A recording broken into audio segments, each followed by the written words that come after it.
الفرنسي أرسن فينغر المدير الفني لنادي أرسنال الإنجليزي إلى رغبته في ضم الجزائري رياض محرز صانع ألعاب ليستر سيتي خلال موسم الانتقالات المقبل. وأعلن رياض محرز رغبته في الرحيل عن الثعالب بعدما حقق معهم لقب الدوري موسم 2015-2016 لأول مرة في تاريخ النادي.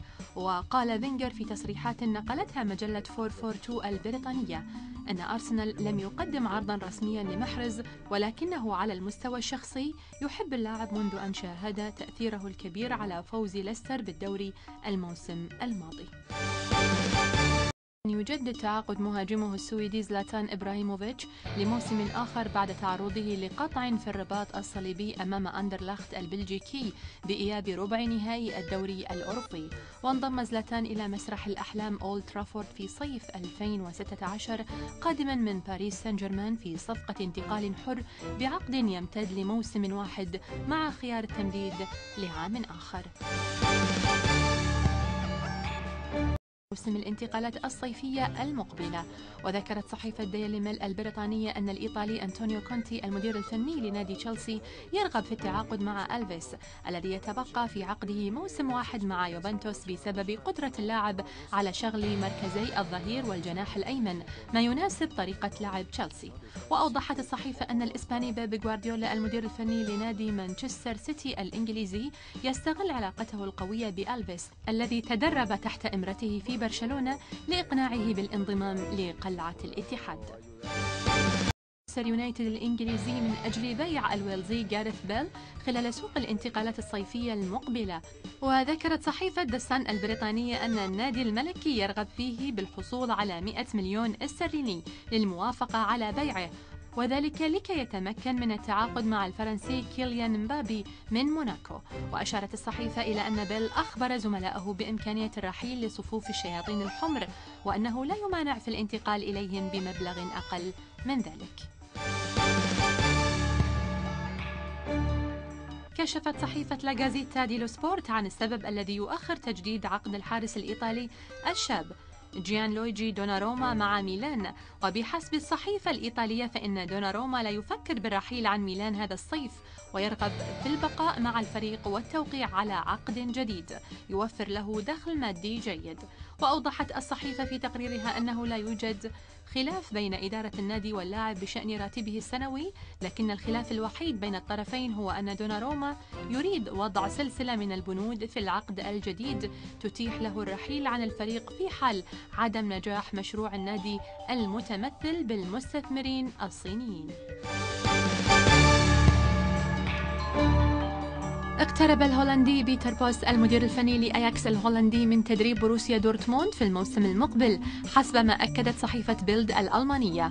وكانت إدارة بروسيا دورتموند قد أعلنت إنهاء التعاقد مع توماس توخيل مدرب الفريق بعد الفوز بلقب كأس ألمانيا بعد أن درب الفريق في الموسمين الماضيين. وأكدت مصادر صحيفة بيلد تواجد بيتر بوس في ألمانيا من أجل التفاوض مع إدارة النادي الذي سيتوجب عليه دفع 5 ملايين يورو لنادي أياكس من أجل فسخ تعاقد المدرب الذي سينتهي تعاقده في 2019.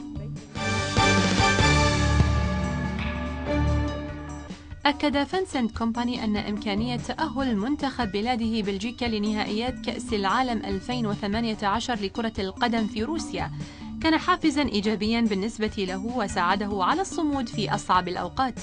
ويستعد كومباني للعودة لصفوف المنتخب البلجيكي بعد غياب استمر لنحو عامين بسبب معاناته المتكررة مع الإصابة.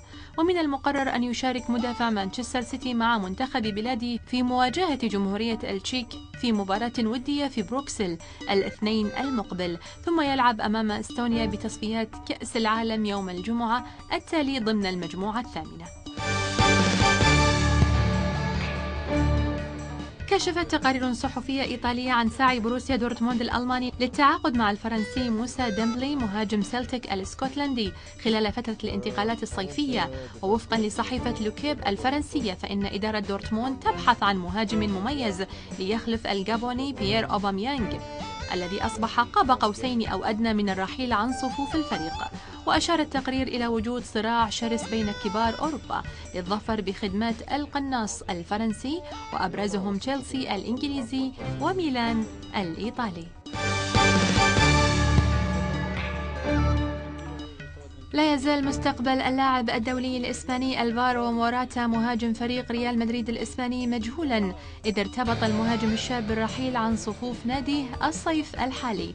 وقد ربطت العديد من التقارير المهاجم ألفارو موراتا بالانتقال إلى مانشستر يونايتد والانضمام للمدرب السابق لريال مدريد جوزيه مورينيو لتعويض الرحيل المحتمل لوين روني وزلاتان إبراهيموفيتش.